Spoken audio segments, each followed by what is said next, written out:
friend to this session of abstract factory pattern. In this session we will understand the fundamental of abstract factory pattern. We'll try to implement the same in a sample project and also look into the concept behind abstract factory pattern.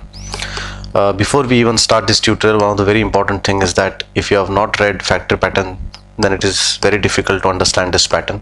So please first go through factory pattern.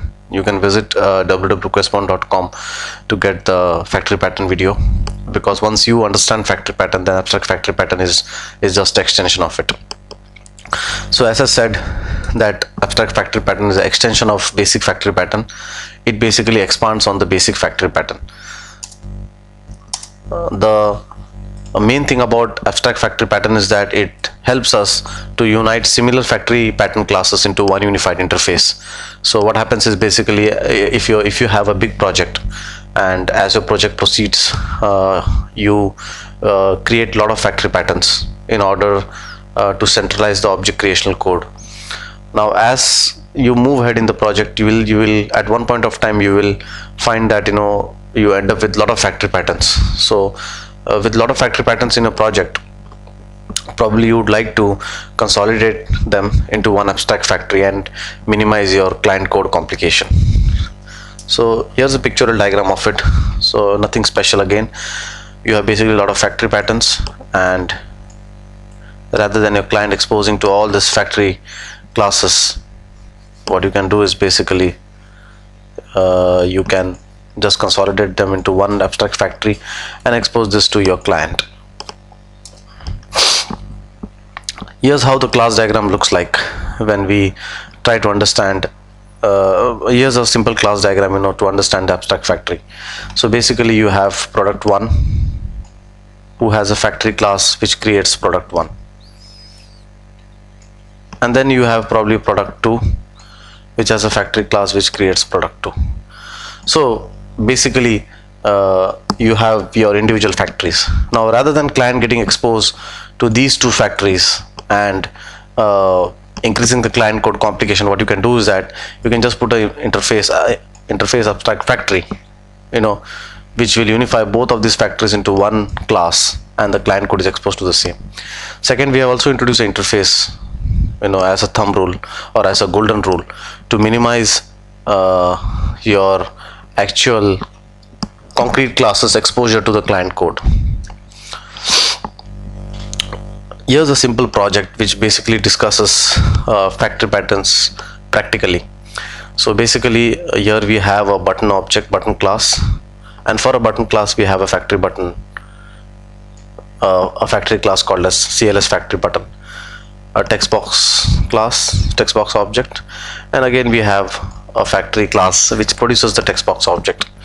Now what we do is that basically we introduce, rather than these two getting exposed to the client, what we do is that we introduce one more class, CLS abstract factory, who actually uses a get UI object method, get UI object function, and exposes both of these classes or both of these factory classes to the client.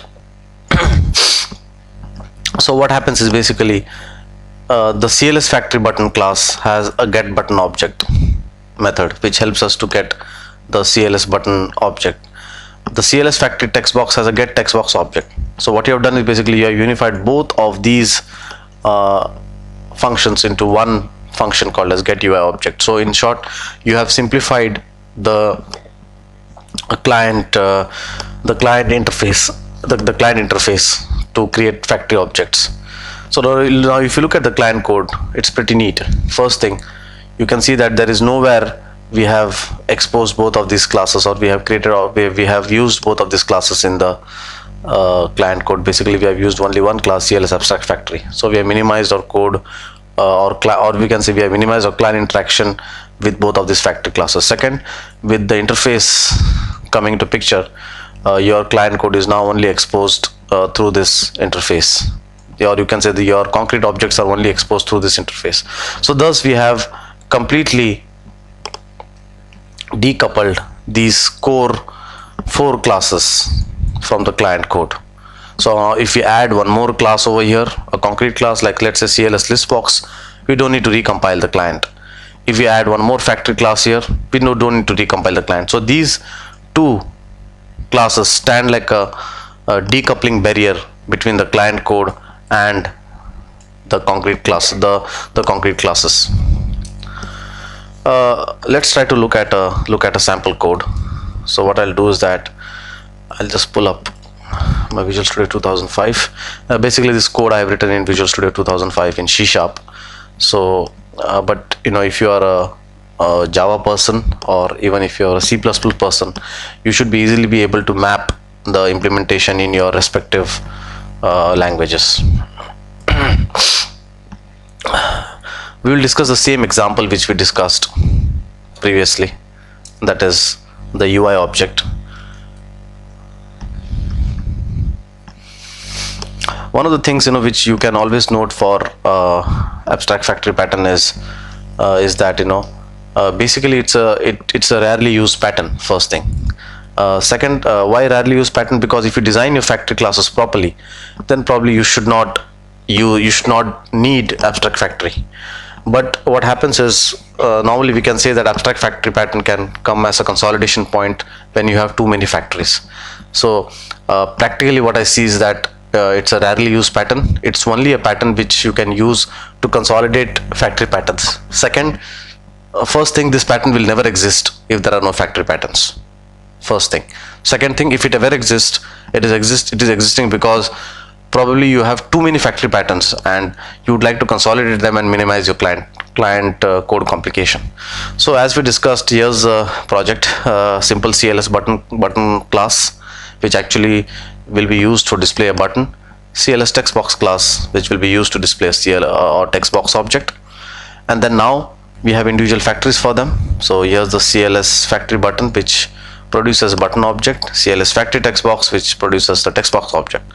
Now what we do is basically we introduce one more abstract factory, which actually unifies them into one unique function, that is get UI object. And then depending on the type passed to this, it will either get you a get text box object, or it will either give you a text box object, or either it will give you a button object. So if you look at the client code which we had just seen, pretty simple. First thing, you can see that nowhere we are seeing both of the factory classes. We are only using CLS abstract factory. Second, you can see is that we are not using the concrete objects, we are only using the interface. So in this way your client code is modified. It's pretty simple.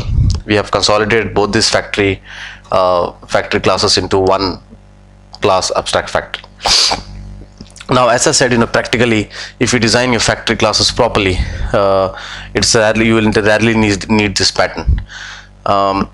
Second, it will be only needed when your project is too large, you have too many factory patterns scattered, and you find that your factory patterns have common, or you can say you find that there are two factory patterns who have common characteristics and common. Like example, over here we had a text box object and then we had a button object. Both of them are UI objects. So they both have common characteristics like the like user interface.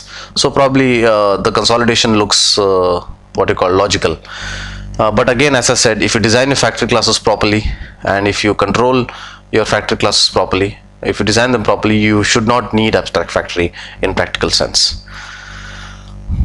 So that's what we have today for abstract factory.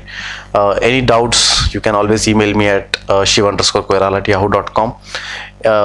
Anything you think you can improve in this video, please mail me your suggestions. It's always welcome. And thanks for hearing us, and I hope that this session has made your fundamentals clear about abstract factory pattern. Yes, you can buy the complete DVD with notes, source code and everything at just 4,000 rupees. And if you're from US, then you need to if you're from US or from any other part of the world, it's $80 with postal charges. And also that if you buy our notes and DVDs, we also take telephonic calls to understand the fundamentals. So basically you also get a free tutor with this money. and hope this session was useful to you. You can always mail us at questpond@questpond.com. Visit our site www.questpond.com for if you're looking out for jobs, then we have a lot of interview questions over there. If you're looking out for clearing of fundamentals, we have a lot of videos there. And keep writing to us. Thanks a lot.